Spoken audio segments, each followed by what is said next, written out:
Good morning students. આગળના ધોરણમાં ધોરણ 5માં તમે ગણિત વિષયની અંદર સરવાળા, બાદબાકી, ગુણાકાર, ભાગાકાર અને બીજી ગાણિતિક ક્રિયાઓ છે એ શીખીને આવ્યા હશો. આ ઉપરાંત સંખ્યાઓનું જ્ઞાન પણ મેળવ્યું છે. તો હવે છઠ્ઠા ધોરણમાં તમે આવી ગયા છો. આ વિષયનો પરિચય તો તમને છે તે 5મા ધોરણમાં પણ તમે ગણિત વિષય છે એ સારી રીતે ભણતા હતા. અને હવે આ છઠ્ઠા ધોરણનું ગણિત છે એ પણ ખૂબ સહેલું છે અને તમને આ ગણિત વિષય છે એ ભણાવવા માટે હું પણ ખૂબ તત્પર છું. તો હવે આપણે 5મા ધોરણની અંદર જે ગણિત વિષય છે એમાં તમે મેળવેલી જે માહિતી છે, અત્યારે સમય પણ ઘણો બધો થઈ ગયો છે, વચ્ચે વૈશ્વિક મહામારી જે કોરોના છે એના માટે આપણે ઘણો બધો સમય છે એમાં વેડફાનો છે. તો આ જે સમય છે એની અંદર તમારું જે નોલેજ છે એ પણ ઘણું બધું તમે ભૂલી ગયા હશો. તો આ જે 5મા ધોરણ છે એની અંદર તમે જે ભણેલા એકમો છે અને જે કંઈ પોઈન્ટ છે તમે 5મા ધોરણમાં ભણ્યા છો એ તમારા મગજમાંથી થોડા ઘણા અંશે દૂર થઈ ગયા છે. તો ફરીથી ચાલો આપણે આ જે પોઈન્ટ છે એને યાદ કરવા માટે બ્રિજ કોર્સ છે એની શરૂઆત કરીએ. તો બ્રિજ કોર્સ એટલે શું એ તમને ખબર નહીં હોય તો એના વિશે આપણે માહિતી મેળવીએ. તો બ્રિજ કોર્સ છે પુલ જેવું કામ કરે છે. આપણે એક જગ્યાએથી બીજી જગ્યાએ જવું હોય, દાખલા તરીકે નદી હોય, બરાબર, નદીની ઉપર પુલ બાંધેલો હોય છે. તો આ પુલ છે એના દ્વારા આપણે એક જગ્યાએથી બીજી જગ્યાએ જઈ શકીએ છીએ. તો એક જગ્યાએથી બીજી જગ્યાએ જવા માટે જે પુલ છે એ જોડતી સાંકળતી જે કડી છે એનું કામ કરે છે. તો તમે જે 5મા ધોરણની અંદર જે યુનિટ ભણ્યા છો એનું વિષયાભિમુખ થાય તમારે અને એ પાછું તમને યાદ આવે અને છઠ્ઠા ધોરણની અંદર પણ જે એકમો છે એ 5મા ધોરણને લઈને અનુલક્ષીને જ આપવામાં આવેલા હોય છે. તો હવે આપણે બ્રિજ કોર્સની શરૂઆત કરશું. તો બ્રિજ કોર્સની અંદર આપણે પહેલા જ સંખ્યાઓનું નોલેજ છે એ માપીએ. તો કે સંખ્યાઓનું જ્ઞાન છે તમને હોવું જોઈએ. તો સંખ્યાઓ કેટલા સુધી તમે 5મા ધોરણમાં ભણ્યા છો? તો કે 99,99,999. અહીંયા હું લખું છું બોર્ડ પર 99,99,999. અહીંયા સુધીની સંખ્યા જ્ઞાન છે એ તમે ધોરણ 5માં મેળવ્યું છે. આ સંખ્યાની અંદર આપણે 1 એડ કરી દઈએ એટલે આપને મળશે 1 કરોડ. એટલા માટે તમે હવે હું કહી શકું કે 1 કરોડ સુધીનું જ્ઞાન છે એ તમે 5મા ધોરણની અંદર મેળવેલું છે. હવે છઠ્ઠા ધોરણની અંદર આપણે 1 કરોડ કરતાં વધારે સંખ્યાઓ છે એનું જ્ઞાન મેળવશું. 1 કરોડ પછી આવશે 10 કરોડ, 10 કરોડ પછી આવશે અબજ અને 10 અબજ. તો આપણે ત્યાં સુધીનું જે સંખ્યા જ્ઞાન છે એ મેળવ્યું. 5મા ધોરણની અંદર તમે સ્થાન કિંમત છે એના વિશે પણ પરિચય અને માહિતી મેળવી. અહીંયા આપણે સ્થાન કિંમત છે એના વિશે ફરીથી જોઈએ અને સમજ મેળવીએ. તો અહીંયા હું એક સંખ્યા લખું છું.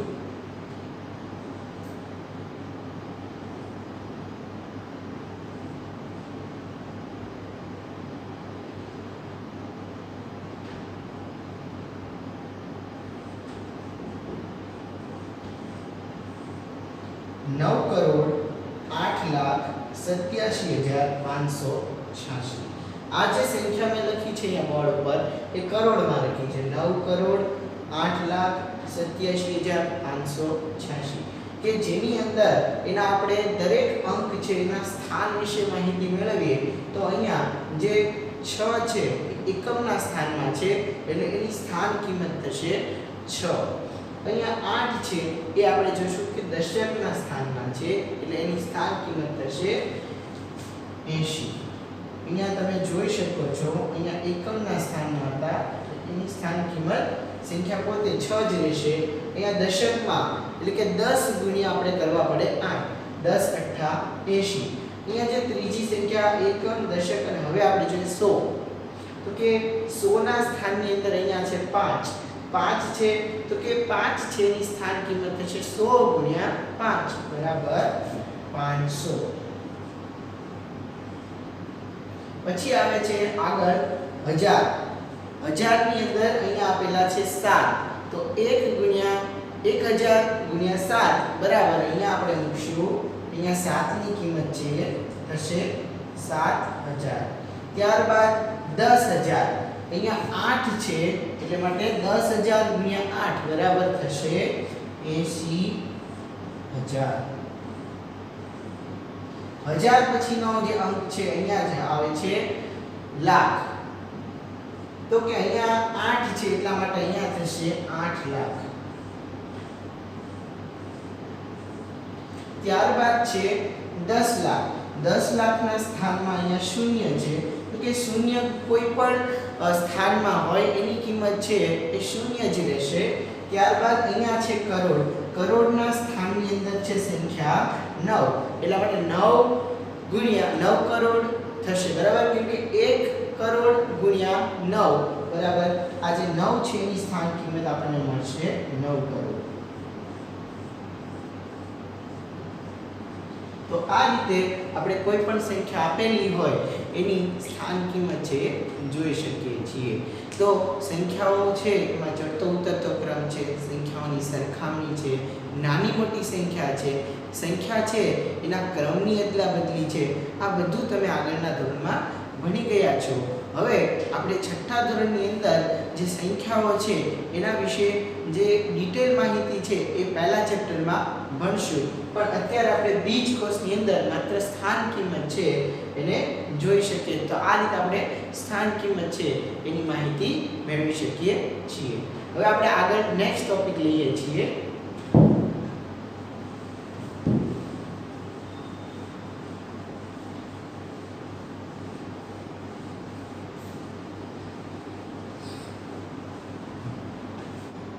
Good morning students. પાંચમા ધોરણની અંદર તમે સરવાળા, બાદબાકી, ગુણાકાર અને ભાગાકાર જેવી જે ગાણિતિક ક્રિયાઓ છે એની માહિતી મેળવી, પરિચય મેળવો. હવે આપણે છઠ્ઠા ધોરણની અંદર પણ આને લગતા વ્યવહારુ દાખલાઓ છે એ આવે છે. એટલા માટે આપણે પાંચમા ધોરણમાં જે શીખેલા છે એનું વિષયાભિમુખ થાય એટલા માટે છઠ્ઠા ધોરણની અંદર આપણે સરવાળા, બાદબાકી, ગુણાકાર, ભાગાકાર છે એના વ્યવહારુ દાખલાની સમજ મેળવીએ. હું અહીંયા સરવાળા, બાદબાકી, ગુણાકાર અને ભાગાકાર આ દરેકને લગતા એક એક ઉદાહરણ છે એ તમને બોર્ડ ઉપર સમજાવીશ અને ત્યારબાદ આપણે આગળ વધશું, જેથી કરીને તમને તમારું જે આગળ ભણેલું જે નોલેજ છે એ તમને પાછું તાજું થશે. તો હવે આપણે સૌપ્રથમ સરવાળાની સમજ મેળવીએ. વ્યવહારુ સરવાળા. તો અહીંયા આપણે ઉદાહરણ લઈએ. ઉદાહરણની અંદર સરવાળાની અંદર તમને ખબર છે કે કોઈ પણ વસ્તુમાં વધારો સૂચવે ત્યારે આપણે સરવાળાની ક્રિયા કરીએ છીએ. અહીંયા આપણે એક કંપનીનું ઉદાહરણ લઈએ છીએ કે કંપની છે એના દ્વારા બોલપેન બનાવવામાં આવે છે અને બોલપેન છે એનું ઉત્પાદન જાન્યુઆરી, ફેબ્રુઆરી અને માર્ચ આ 3 માસ દરમિયાન કરવામાં આવે છે. તો કે જાન્યુઆરી, ફેબ્રુઆરી અને માર્ચ આ 3 માસ દરમિયાન કરવામાં આવેલું કુલ ઉત્પાદન છે એ કેટલું થાય છે એ આપણે ગણતરી કરીને એનો જવાબ મેળવીશું. તો અહીંયા જે કંપની છે એના દ્વારા જાન્યુઆરી માસમાં 426 બોલપેનનું ઉત્પાદન કરવામાં આવે છે. ત્યારબાદ ફેબ્રુઆરી માસમાં 724 બોલપેનનું ઉત્પાદન કરવામાં આવે છે અને માર્ચ માસમાં 321 બોલપેનનું ઉત્પાદન કરવામાં આવે છે. તો જાન્યુઆરી, ફેબ્રુઆરી અને માર્ચ આ 3 માસ છે એના આધારે આપણે કુલ જે ઉત્પાદન છે એને શોધીએ. તો કુલ ઉત્પાદન શોધવા માટે આપણે કરવી પડશે અહીંયા સરવાળાની ક્રિયા. તો સરવાળાની ક્રિયા કરીએ. 6 ને 4 10 ને 11 11 નો અહીંયા મૂકશું એકડો, વધી પડી 1 2 ને 2 4 2 6 ને 7 7 ને 3 10 10 ને 4 14. તો અહીંયા આપણે જોઈ શકીએ છીએ કે કંપની દ્વારા જાન્યુઆરી માસ, ફેબ્રુઆરી માસ અને માર્ચ માસમાં કુલ બોલપેનનું જે ઉત્પાદન છે આ 3 માસમાં 1471 છે એ આપણે નોંધી શકીએ છીએ. તો આવી રીતે તમે સરવાળા છે, બાદબાકી, ગુણાકાર અને ભાગાકાર આ 4 ક્રિયાના દાખલા છે એની ગણતરી કરી શકો છો. તો હવે આપણે જે ઉદાહરણ છે એ વ્યવહારુ બાદબાકીનું લઈશું.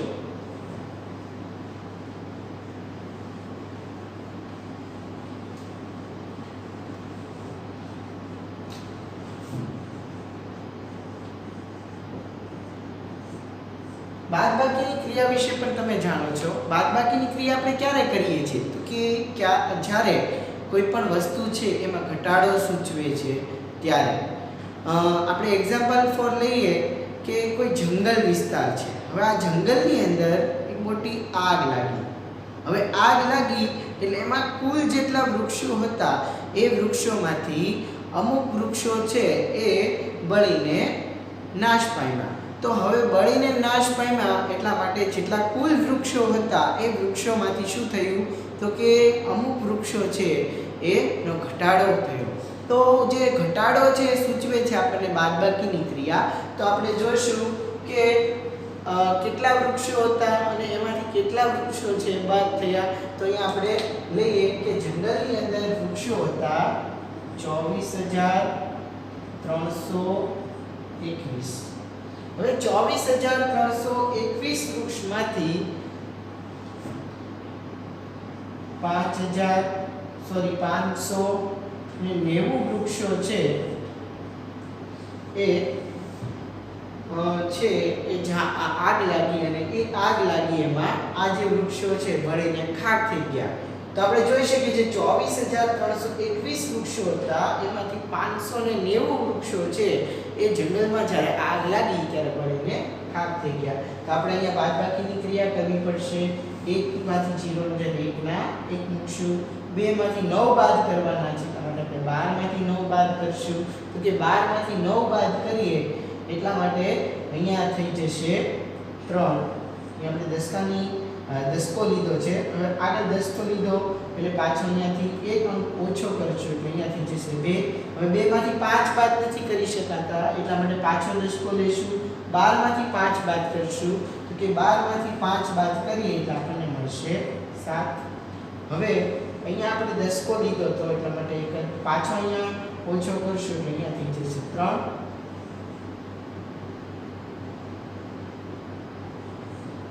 અને અહીંયા 2 નો 2. તો 23731 વૃક્ષો છે એ આવી રીતે આપણે જોઈ શકીએ છીએ કે વધે છે. હવે આપણે ગુણાકારનું ઉદાહરણ લઈએ. વ્યવહારુ ગુણાકાર. તો વ્યવહારુ ગુણાકારનું ઉદાહરણ લઈએ તો કે નીતાબેનનો પગાર છે 10,223 રૂપિયા. નીતાબેનનો એક માસનો પગાર છે 10,223 રૂપિયા. હવે આ જે પગાર છે નીતાબેનનો એ એક માસનો છે.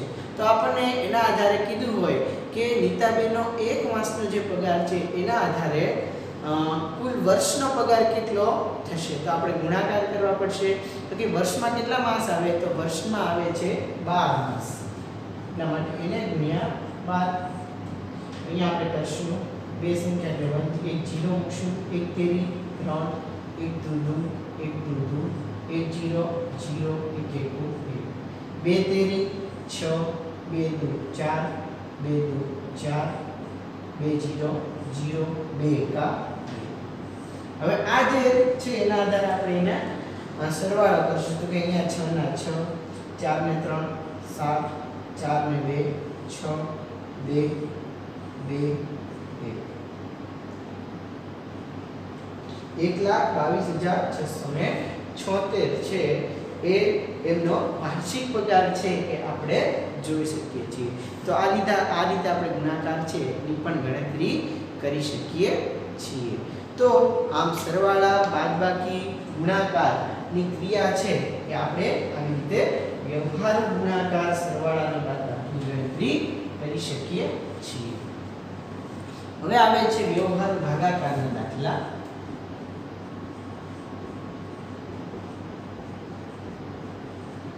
ભાગાકાર વિશે પણ આપણે ભાગાકાર એટલે કે ભાગ પાડવાની ક્રિયા, ભાગાકારને બાદબાકી સાથે સંબંધ છે અને સરવાળાને ગુણાકાર સાથે સંબંધ છે.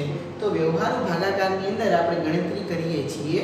સંખ્યા લઈએ કે કોઈ 32,000 છે. સંખ્યા અહીંયા આપણે લઈએ 32,000 એને ભાગ્યા કરીએ તો કોઈ કંપની છે એની પાસે 32,000 છે એટલે એને 4 માણસો વચ્ચે આ જે 32,000 છે ને વેચવા હોય તો કેવી રીતે વેચી શકે. તો કે અહીંયા આપણે 4 ને 32 સાથે ગુણીએ પહેલા તો 4 × 32 32 માંથી 32 છે એટલે માઈનસ કરશું એટલે અહીંયા આપણને મળશે 0. હવે આ 3 શૂન્ય છે ને આપણે ઉપર ચડાવી દઈશું. તો આવી રીતે આપણે જોઈ શકીએ છીએ કે વ્યવહારુ ભાગાકારની પણ આપણે ગણતરી કરી શકાય. 32000 / 4 બરાબર આવશે 8000. અહીંયા શેષ છે એ નથી વધતી, એ 0 છે, તો આપણે આને નિશેષ માની શકીએ છીએ. તો આવી રીતે આપણે જોઈ શકીએ છીએ કે 32000 / 4 બરાબર 8000. તો આવી રીતે વ્યવહારુ સરવાળા, બાદબાકી, ગુણાકાર અને ભાગાકારની ક્રિયા છે એ આપણે કરી શકીએ છીએ. હવે આ જે ચારેય ક્રિયાઓ છે એને સાથે સાંકળી અને આપણે સાદુરૂપની ક્રિયાઓ પણ કરી શકાય છે. તો અહીંયા આપણે એક રકમ લખીએ છીએ સાદુરૂપની.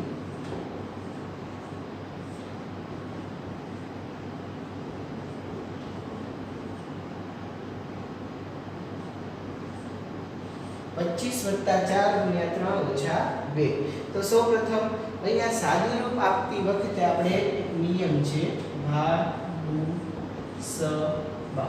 એટલે કે ભાગાકાર, ત્યારબાદ ગુણાકાર, ત્યારબાદ સરવાળા અને ત્યારબાદ બાદબાકીની ક્રિયાઓ છે એ ક્રમાનુસાર કરવાની છે. જ્યારે બધી ક્રિયાઓ આપણને આપી હોય તો જે ક્રિયાઓ છે આપી હશે એને કરશું, અને જે નથી ક્રિયા આપી તો એની પછીની જે ક્રિયા આવતી હોય એ કરવી પડશે.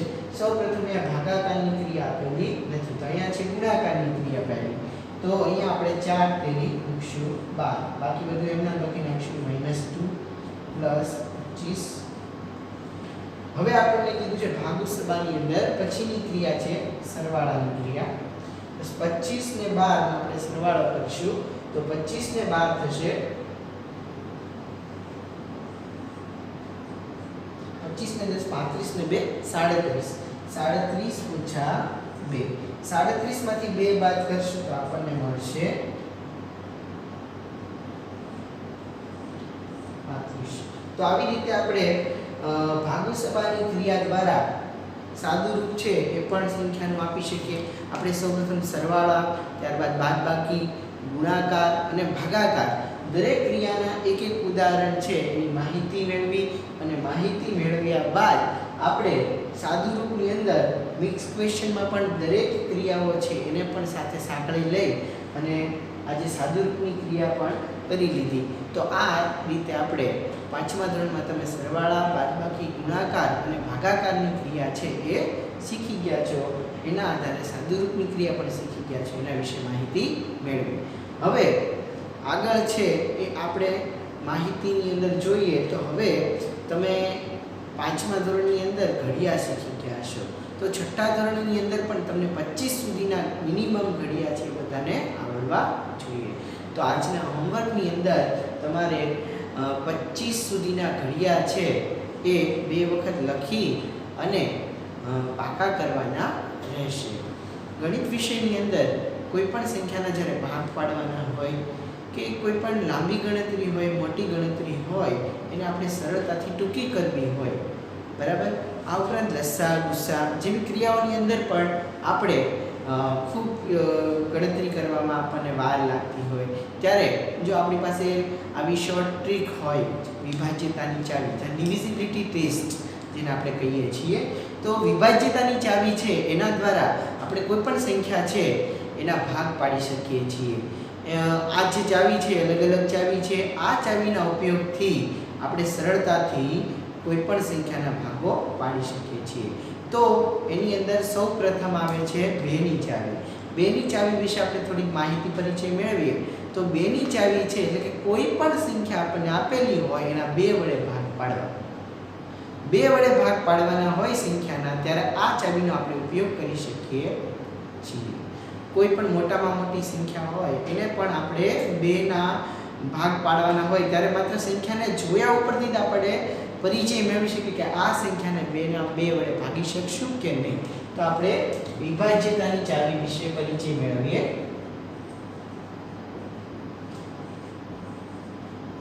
વિભાજ્યતાની ચાવી એમાં સૌપ્રથમ આપણે જોશું 2ની ચાવી. માત્ર આપણે એકમ અંક જ જોવાનું છે. કોઈ પણ આપેલી સંખ્યા છે એના એકમ અંક છે એ 2 4 6 8 કે 0 હોવા જોઈએ।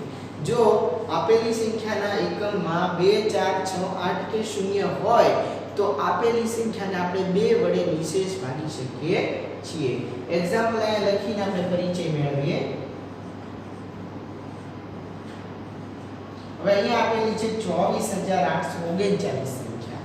હવે આ સંખ્યા છે એને આપણે 2 વડે ભાગવી હોય તો ભાગી શકાય નહીં, કેમ કે દરેક સંખ્યાને આપણે એકમ અંક જોઈએ છે અને અહીંયા એકમ અંક છે 9 છે અને આની અંદર આપણે આ ચાવીમાં કીધું છે કે 2 4 6 8 કે 0 એકમ અંક હોવો જોઈએ। અહીંયા 9 છે એટલે આપણે આ સંખ્યાને 2 વડે નિશેષ ભાગી શકતા નથી, પરંતુ અહીંયા એકમના સ્થાનમાં 2 હોય તો આપણે આ સંખ્યાને 2 વડે નિશેષ ભાગવી હોય તો ભાગી શકશું।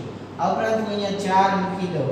હવે આ સંખ્યા જે બની એને પણ આપણે જો 2 વડે નિશેષ ભાગવી હોય તો ભાગી શકાય છે।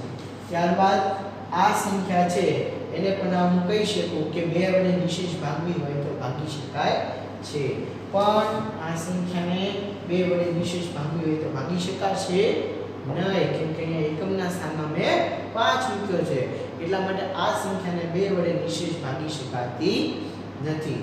હવે અહીંયા હું 8 મૂકી દઉં છું તો આ સંખ્યાને 2 વડે નિશેષ ભાગી શકાશે, કે અહીંયા 0 મૂકી દઉં તો પણ આ સંખ્યાને 2 વડે નિશેષ ભાગી શકાશે, અહીંયા 4 મૂકી દઉં તો પણ આ સંખ્યાને 2 વડે નિશેષ ભાગી શકાશે। તો આ કેટલા બધા આંકડાની સંખ્યા છે તમે જોઈ શકો છો। હવે કેટલા બધા આંકડા છે તો તમારે ખાલી એ જોવાનું છે કે ગમે એટલા આંકડાની સંખ્યા હોય, તમને 15 હોય કે 20 આંકડાની સંખ્યા આપી હોય કે 10 આંકડાની કે 9 કે 8 XYZ ગમે એટલા આંકડાની સંખ્યા આપી હોય, તમારે માત્ર એકમ અંક જ જોવાનો છે। જો એકમ અંકની અંદર 2 4 6 8 કે 0 હોય તો એ સંખ્યાને આપણે 2 વડે નિશેષ ભાગી શકીએ છીએ, પણ એકમના સ્થાનની અંદર 2 4 6 8 કે 0 ન હોય તો એ સંખ્યાને 2 વડે નિશેષ ભાગી શકાતી નથી। તો આ રીતે આપણે 2 ની ચાવીનો ખ્યાલ મેળવી શકીએ। આના આધારે આપણે લસા ગુસાની ક્રિયા છે એ પણ કરી શકીએ છીએ। હવે આપણે આગળની ચાવી જે છે એ લઈશું 5ની ચાવી।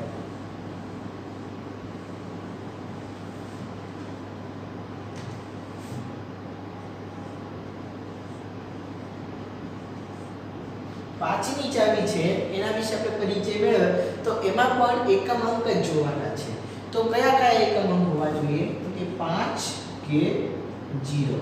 જે સંખ્યાના એકમ અંક છે એ 5 કે 0 હોય એ સંખ્યાને આપણે 5 વડે નિશેષ ભાગી શકીએ છીએ।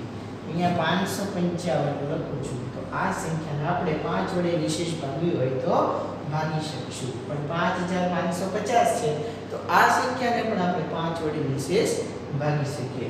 પાછા અહીંયા 5 ઉમેરી દો તો આ સંખ્યા બની એને પણ ભાગી શકાય 5 વડે નિશેષ।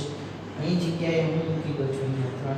હવે આ સંખ્યાને મારે 5 વડે નિશેષ ભાગવી હોય તો ભાગી શકાતી નથી। 8 મૂકું તો પણ 5 વડે આ સંખ્યાને નિશેષ ભાગી શકાતી નથી।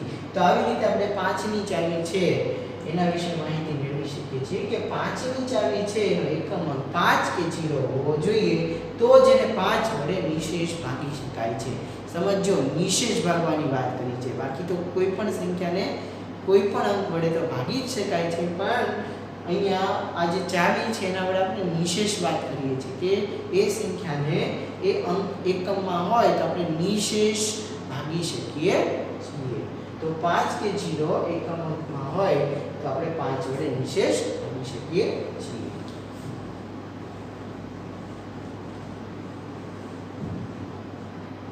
ત્યારબાદની જે ચાવી છે એ છે 10ની ચાવી, જેનો એકમ અંક છે 0। એકમ અંક 0 હોય તો એ સંખ્યાને આપણે 10 વડે નિશેષ ભાગી શકીએ છીએ। આ ઉપરાંત આપણે આગળ જોયું 5ની ચાવીમાં પણ એકમ અંક 0 હતો, 2ની ચાવીમાં પણ એકમ અંક 0 આવતો હતો અને હવે 10ની ચાવીમાં પણ એકમ અંક 0 આવે છે। તો જો એકમ અંક 0 હોય તો એ સંખ્યાને જો 10 વડે ભાગવી હોય તો ગમે એટલા અંકોની હોય તો પણ આપણે જોઈ શકીએ છીએ કે એ સંખ્યાને 10 વડે જો નિશેષ ભાગવી હોય તો આપણે ભાગી શકીએ છીએ. અહીંયા એક્ઝામ્પલ લઈ લઈએ.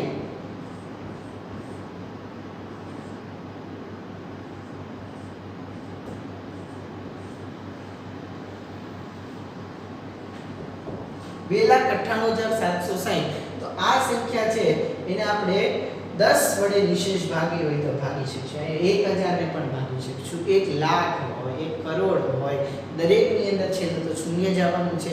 તો આ સંખ્યા કે જેની અંદર શૂન્ય એકમના અંકમાં આવતું હોય એ દરેક સંખ્યાને આપણે 10 વડે નિશેષ ભાગી શકીએ છીએ. જ્યારે મોટી સંખ્યાઓ હોય 7 કે 8 આંકડાની અને એમાં છેલ્લે એકમના સ્થાનમાં જો અંક 0 હોય તો આપણે તરત જ ઓળખી જશું કે આ સંખ્યા છે મારે જે 10 વડે ભાગવી છે. આપણે 10 સાથે એને ભાગાકાર કરવાનો કીધો હોય, મોટી ગણતરી કરવાની આવશે દાખલાની, ત્યારે તમારે એમાં આ ચાવીનો જ વધારે પડતો ઉપયોગ કરવો પડશે તો જ તમને ખ્યાલ આવશે. અને તમારે આ જો ચાવીનો તમે ઉપયોગ કરશો તો તમારો ટાઈમ છે એ પણ ઘણો બધો બચશે અને તમે ઝડપથી ગણતરી છે એ કરી શકો છો. તો આ રીતે 10 ની ચાવીની અંદર એકમ અંક છે એ 0 હોવો જોઈએ.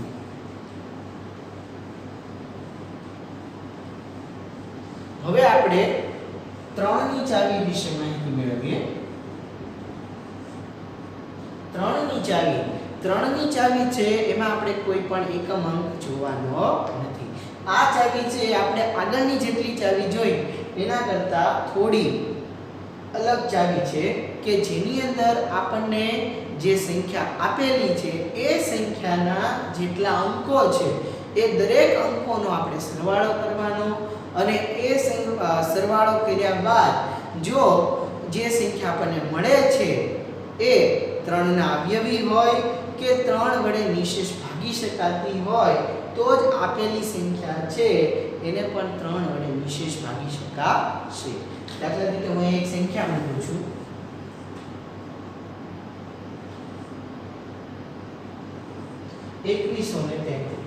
હવે આ સંખ્યા છે એમાં આપણે જોઈશું કે આને 3 વડે નિશેષ ભાગી શકાશે કે નહીં. તો આ 2133 છે એના દરેક અંકનો સૌપ્રથમ આપણે સરવાળો કરવો પડશે. 2 + 1 + 3 + 3 ઇઝ ઇક્વલ ટુ આપણે જોઈશું તો કે 2 અને 1 3 3 ને 3 6 6 ને 3 9 તો કે આનો સરવાળો છે એ આપણે મેળવી શકીએ છીએ 9. તો 9 છે એ 3 ના અવયવી છે અને 9 ને 3 વડે નિશેષ ભાગી શકાય છે એટલા માટે 2133 છે એને પણ 9 વડે આપણે નિશેષ ભાગી શકીએ છીએ. હવે અહીંયા બીજી સંખ્યા લખું છું. 5 ને 5 10 ને 5 15 તો અહીંયા આપણને મળ્યા 15 છે એ 3 ના અવયવી છે. હા 3 × 5 = 15. તો અહીંયા જે સંખ્યા છે એનો સરવાળો આપણે મેળવો તો એ પણ આપણે 15 મેળવ્યો. તો 555 છે એને આપણે 3 વડે નિશેષ ભાગવા હોય તો આપણે ભાગી શકીએ છીએ. કેમ તો કે એ 3 ની ચાવીના આધારે જોઈએ તો એ 3 ના અવયવી પણ છે અને 3 નો આપણે ઘડીઓ બોલીએ તો એમાં પણ આપણને 15 મળે છે અને એને 3 વડે નિશેષ ભાગી શકાય છે. એટલા માટે આપણે જોઈ શકીએ છીએ કે 15 છે એને 3 વડે નિશેષ ભાગી શકાશે. તો આવી રીતે કોઈ પણ સંખ્યા જે આપણને આપેલી હોય એના દરેક અંક છે એનો સરવાળો કરવાનો. સરવાળો કર્યા બાદ જે અંક આપણને મળે એ 3 વડે વિભાજ્ય હોવો જોઈએ અથવા તો 3 નો અવયવી હોવો જોઈએ તો જ એ સંખ્યાને આપણે 3 વડે નિશેષ ભાગી શકીએ છીએ. હવે આપણે 2 અને 3 ની ચાવીની જે વાત કરી તો જે 6 ની ચાવી છે એ 2 અને 3 ની ચાવીના આધારે આપણે ઉકેલી શકીએ છીએ. 2 અને 3 ની ચાવી આપણે શીખી ગયા. હવે આપણે 6 ની ચાવી છે એના વિશે માહિતી મેળવીએ. તો કે 6 ની ચાવીની અંદર પણ કોઈ એકમ અંક કે કાંઈ વસ્તુ જોવાની નથી.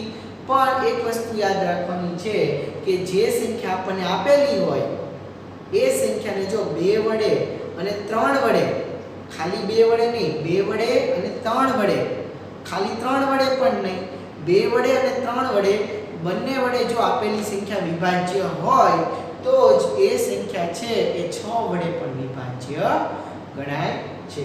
તો આપણે અહીંયા એક ઉદાહરણ છે એ લઈએ અને એના આધારે 6 ની ચાવી છે એની માહિતી મેળવીએ. તો જે સંખ્યાને 2 અને 3 વડે ભાગી શકાય એ જ સંખ્યાને આપણે 6 વડે છે એ ભાગી શકીએ છીએ. દાખલા તરીકે અહીંયા આપણે મૂકીએ છીએ 12. તો આ જે 12 છે એને આપણે જોઈ શકીએ છીએ કે 12 ને આપણે 2 વડે ભાગી શકશું. હા, તો કે એનો એકમનો અંક અહીંયા જો તો 2 છે, એટલા માટે આ જે 12 છે એને આપણે 2 વડે ભાગી શકીએ છીએ. હવે એને 3 વડે ભાગી શકાય છે 12 ને. હા, તો કે 2 ને 1 3, બરાબર. હવે આ જે સંખ્યા છે આનો જે સરવાળો છે આપણને મળ્યો 3, એટલા માટે એને 3 વડે પણ ભાગી શકાશે. તો આના આધારે તમે કહી શકો છો કે જે સંખ્યાને 2 વડે અને 3 વડે નિશેષ ભાગી શકાતી હોય એ સંખ્યાને આપણે 6 વડે પણ નિશેષ ભાગી શકીએ છીએ. આ સંખ્યા 12 છે એ 2 વડે પણ વિભાજ્ય છે અને 3 વડે પણ વિભાજ્ય છે. ચાવીના આધારે પણ આપણે જોઈશું. એટલા માટે આ સંખ્યા છે 12 એને 6 વડે પણ નિશેષ ભાગી શકાય છે. હવે અહીંયા હું 3 મૂકી દઉં એટલે થઈ જશે 123. 123 છે એને 2 વડે ભાગી શકાશે નહીં, કેમ કે એનો એકમ અંક છે એ 3 છે એટલે 2 વડે નહીં. એટલા માટે આ સંખ્યાને આપણે 3 વડે જો ભાગી શકાતી હોય તો પણ એ 6 વડે આપણે ભાગી શકાશે નહીં. હવે હું 0 મૂકી દઉં. હવે આપણે જોઈએ આ સંખ્યા છે એને 2 વડે ભાગી શકાશે. હા, 2 વડે આને 1230 ને ભાગી શકાય, કેમ કે એનો એકમનો અંક કયો છે કે એકમ અંક 0 છે. એટલા માટે આ સંખ્યાને આપણે 2 વડે નિશેષ ભાગી શકીએ છીએ. હવે 3 વડે આ સંખ્યાને ભાગી શકાય છે એ આપણે જોઈએ. 1 + 2 + 3 + 0 = કેટલા થશે? 2 5 ને 6. તો હવે આના આધારે આપણે કહી શકીએ છીએ કે આ સંખ્યા છે 6 જે આપણને મળી, બરાબર, એ 3 વડે વિભાજ્ય છે, નિશેષ ભાગી શકાય છે 3 વડે, અને 3 નો અવયવી પણ છે. એટલે આપણે કહી શકશું કે 1230 છે 1230 એને 2 વડે પણ ભાગી શકાય છે અને 3 વડે પણ નિશેષ ભાગી શકાય છે. એટલા માટે 1230 છે એને આપણે 6 વડે પણ નિશેષ ભાગી શકીએ છીએ. હવે 5મા ધોરણમાંથી તમે જ્યારે 6થા ધોરણમાં આવો છો એટલા માટે ચાવીનો પરિચય છે એ આપણે આટલી ચાવી જ છે એ તમને આપશું પરિચય. પછીની જે ચાવી છે 9ની ચાવી આવે છે, 8ની ચાવી આવે છે, 11ની ચાવી આવે છે. આ બધી ચાવીનો ખ્યાલ છે એ તમે 6થા ધોરણમાં આવી ગયા પછી મેળવશો તો ચાલશે. આ આપણે 5મા ધોરણમાંથી 6થા ધોરણમાં જવા માટે આટલી ગણતરી છે એ જરૂરી છે. એટલા માટે આપણે અત્યાર સુધીમાં 2ની ચાવી, 5ની ચાવી, 10ની ચાવી કે આ ત્રણેય ચાવી છે એની અંદર આપણે એકમ અંક જોયો. ત્યારબાદ જે 3ની ચાવી છે એમાં દરેક અંકનો સરવાળો કરી અને ત્યારબાદ 3 વડે વિભાજ્ય છે કે નહીં એ ચકાસ્યું. અને ત્યારબાદ છેલ્લે આપણે 6ની ચાવી જોઈએ એમાં 2 કે 3 વડે વિભાજ્ય હોય એ સંખ્યાને આપણે 6 વડે નિશેષ ભાગી શકીએ છીએ. તો આ દરેક જે ચાવી છે એના તમારે 5 ઉદાહરણ છે એ તમારી હોમવર્ક બુકમાં લખવાના રહેશે. તો આપણું આજનું હોમવર્ક છે એ દરેક ચાવીને લગતા 5 ઉદાહરણ છે એ તમારી હોમવર્ક બુકમાં લખવાના રહેશે. તો દરેક વિદ્યાર્થીઓ બરાબર ચોક્કસ સાંભળી લેજો. આ તમારું આજનું હોમવર્ક રહેશે. इस वीडियो में हम उन छोटे छोटे टेस्ट्स के बारे में देखेंगे जिसकी मदद से हम ये पता लगा सकते हैं कि हमारे ये तीनों नंबर्स ये इन दिए हुए नंबर्स से डिविजिबल हैं या नहीं. और यहाँ पर हम इस बारे में बात नहीं करेंगे कि आखिर ऐसा क्यों हो रहा है और ये टेस्ट आखिर काम क्यों कर रहे हैं. इसके बारे में हम आगे की वीडियोज़ में बात करेंगे. इस वीडियो में मैं चाहती हूँ कि बस हमारी थोड़ी सी जान पहचान हो जाए इन सभी टेस्ट से और हम देख सकें कि आखिर ये काम कैसे करते हैं. तो सबसे पहले हमें पता लगाना है कि क्या हमारे ये नंबर्स ये 2 से डिविजिबल हैं या नहीं. और कोई नंबर 2 से तभी डिविजिबल होता है अगर उसका यूनिट डिजिट, उसके वंस के प्लेस में जो डिजिट है, अगर वो भी 2 से डिविजिबल हो. तो अगर हम इसे देखें तो इसके यूनिट प्लेस पे है 8 और 8 2 से कम्प्लीटली डिविजिबल होता है। तो हम कह सकते हैं कि ये पूरा नंबर भी 2 से डिविजिबल होना चाहिए। इसी तरीके से अगर हम यहाँ देखें तो इसके वंस के प्लेस में है 0 और 0 भी 2 से कम्प्लीटली डिविजिबल होता है। तो हम कह सकते हैं कि ये नंबर भी 2 से कम्प्लीटली डिविजिबल होगा। और अगर हम इस आखिरी नंबर को देखें तो इसके वंस के प्लेस में है 5 और 5 तो 2 से कम्प्लीटली डिविजिबल नहीं होता है। तो ये नंबर 2 से डिविजिबल नहीं होगा।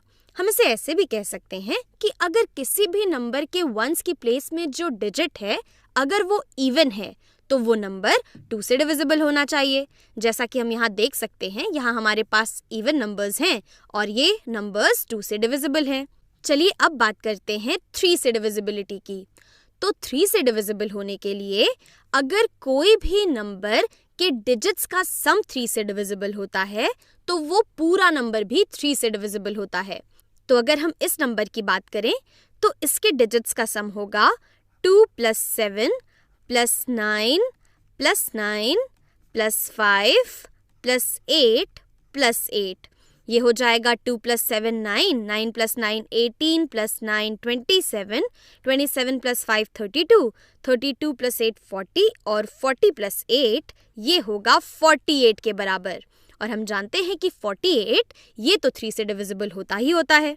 और अगर आपको कन्फ्यूजन है कि क्या ये 3 से कम्प्लीटली डिविजिबल होगा या नहीं, तो आप इसके भी डिजिट्स को जोड़ लीजिए।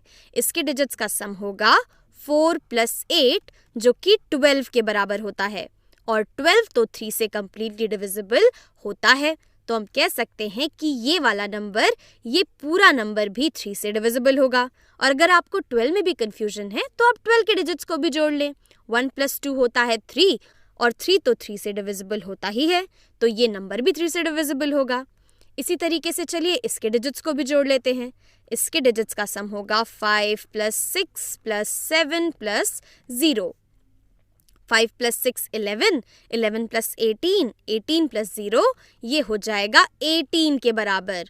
और हम जानते हैं कि 18 3 से कम्प्लीटली डिविजिबल है, तो ये नंबर भी 3 से कम्प्लीटली डिविजिबल होगा। और अगर आपको 18 में कन्फ्यूजन है तो आप इसके डिजिट्स को भी जोड़ लें। इसके डिजिट्स का सम होगा 1 + 8 जो कि बराबर होता है 9 के, और 9 3 से कम्प्लीटली डिविजिबल होता है। और चलिए अब इसकी बात करते हैं। तो इसके डिजिट्स का सम होगा 1 + 0 + 0 + 6 + 7 + 5। 1 + 0 + 0 1, 1 + 6 7, 7 + 7 14 और 14 + 5 ये हो जाएगा 19 के बराबर। और 19 तो 3 से कम्प्लीटली डिविजिबल नहीं होता है, तो ये नंबर ये 3 से भी डिविजिबल नहीं होगा। आगे बढ़ते हुए हमारा अगला नंबर है 4 और 4 से कोई नंबर तभी डिविजिबल होता है अगर उसके आखिरी के 2 डिजिट्स भी 4 से कम्प्लीटली डिविजिबल हों। तो इस नंबर के आखिरी 2 डिजिट्स हैं 88 और अगर हम 88 को 4 से डिवाइड कर दें तो 4 11 टाइम्स कम्प्लीटली डिवाइड करेगा 88 को। तो हम कह सकते हैं कि 88 क्योंकि 4 से डिविजिबल है इसलिए ये पूरा नंबर भी 4 से कम्प्लीटली डिविजिबल होगा।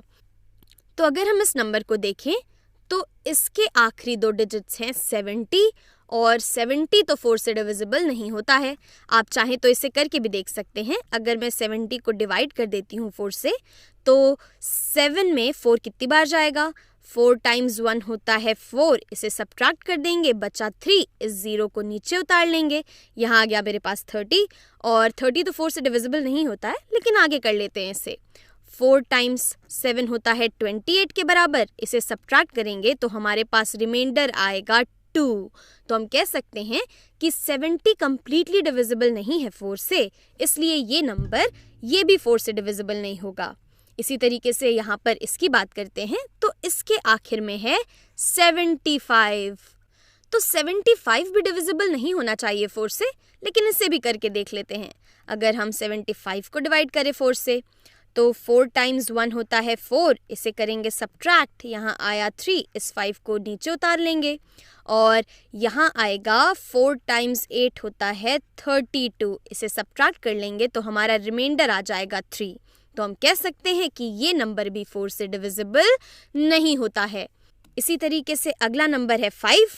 तो किसी भी नंबर को 5 से डिविजिबल होने के लिए उसके वंस के प्लेस के डिजिट को या तो 0 या तो 5 होना पड़ेगा। अगर उसका यूनिट डिजिट 5 या 0 है तो वो नंबर भी 5 से कंप्लीटली डिविजिबल होगा। यहाँ पर हमारा यूनिट डिजिट है 8, तो ये 5 से डिविजिबल नहीं होगा। और इसमें हमारे यूनिट डिजिट में है 0, तो ये 5 से डिविजिबल होगा कंप्लीटली। और इसी तरीके से इस वाले नंबर में हमारे यूनिट की डिजिट पे है 5 और हम कह सकते हैं कि ये भी 5 से डिविजिबल है। फाइनली ये किसी नंबर से तो डिविजिबल हुआ। हमारा अगला नंबर है 6। तो 6 से कोई नंबर तभी डिविजिबल होगा अगर वो नंबर 2 और 3 दोनों से डिविजिबल है, क्योंकि 6 के प्राइम फैक्टर्स होते हैं 2 और 3। तो अगर कोई नंबर 6 से डिविजिबल होता है, इसका मतलब है कि वो नंबर 2 और 3 से तो डिविजिबल है ही है। तो हम कह सकते हैं कि अगर कोई नंबर 2 और 3 दोनों से डिविजिबल है तो वो 6 से भी डिविजिबल है। तो अगर हम यहाँ पर देखें तो ये 2 और 3 दोनों से डिविजिबल है, तो ये 6 से भी डिविजिबल होगा। इसी तरीके से अगर हम यहाँ देखें तो ये नंबर भी 2 और 3 दोनों से डिविजिबल है, तो ये भी 6 से कम्प्लीटली डिविजिबल होना चाहिए। और ये नंबर ये तो ना 2 से डिविजिबल है ना ही 3 से, तो ये 6 से डिविजिबल तो कतई भी नहीं होगा। हमारा अगला नंबर है 9। तो कोई भी नंबर 9 से तभी डिविजिबल होता है अगर उस नंबर के सभी डिजिट्स का सम भी 9 से डिविजिबल हो। तो अगर हम इस नंबर को देखें तो इसके डिजिट्स का सम तो हम पहले ही निकाल चुके हैं। इसके डिजिट्स का सम है 48 और 48 तो 9 से डिविजिबल नहीं ही होता है। और अगर इसमें कंफ्यूजन है तो आप इसे भी ऐड कर लीजिए। यहाँ इसके डिजिट्स का सम है 12 और 12 तो 9 से डिविजिबल नहीं होता है, इसलिए ये नंबर ये 9 से डिविजिबल नहीं होगा। अब बात करते हैं इसकी। तो इसके डिजिट्स का सम है 18 के बराबर और 18 ये कंप्लीटली डिविजिबल होता है 9 से, इसलिए ये नंबर ये भी 9 से डिविजिबल होना चाहिए। और अगर हम यहाँ पर देखें तो इसके डिजिट्स का सम तो 19 के बराबर है, जो कि 9 से कतई भी डिविजिबल नहीं होता है। तो ये नंबर ये 9 से भी डिविजिबल नहीं होगा।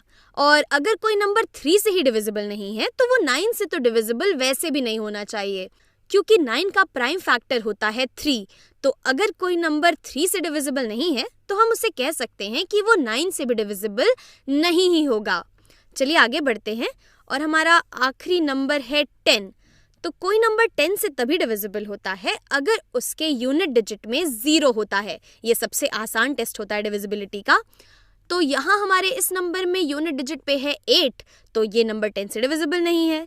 यहाँ पर हमारे पास यूनिट डिजिट में है 0, तो ये नंबर ये 10 से भी डिविजिबल है। यहाँ पर मेरे पास जगह नहीं है, मैं आगे लिख देती हूँ। ये हमारा 10 से भी डिविजिबल है। और ये वाला नंबर इसके यूनिट डिजिट में है 5, तो ये नंबर 10 से भी डिविजिबल नहीं है। और आप 10 के बारे में ऐसे भी सोच सकते हैं कि अगर कोई नंबर 2 और 5 दोनों से डिविजिबल होगा तो वो 10 से डिविजिबल तो होगा ही होगा, क्योंकि 10 के प्राइम फैक्टर्स होते हैं 2 और 5। और इस नंबर में हमारे पास 2 है, लेकिन 5 इस नंबर को डिवाइड नहीं करता, इसलिए हम कह सकते हैं कि ये 10 से डिविजिबल नहीं होना चाहिए। याद रखिएगा कि सिर्फ 2 से काम नहीं चलेगा, 2 और 5 दोनों होने चाहिए। और यहाँ पर अगर हम देखें तो यहाँ पर 2 और 5 दोनों हैं, इसलिए ये 10 से भी डिविजिबल है। और इसी तरीके से यहाँ पर सिर्फ 5 है, इसलिए ये नंबर भी 10 से डिविजिबल नहीं है।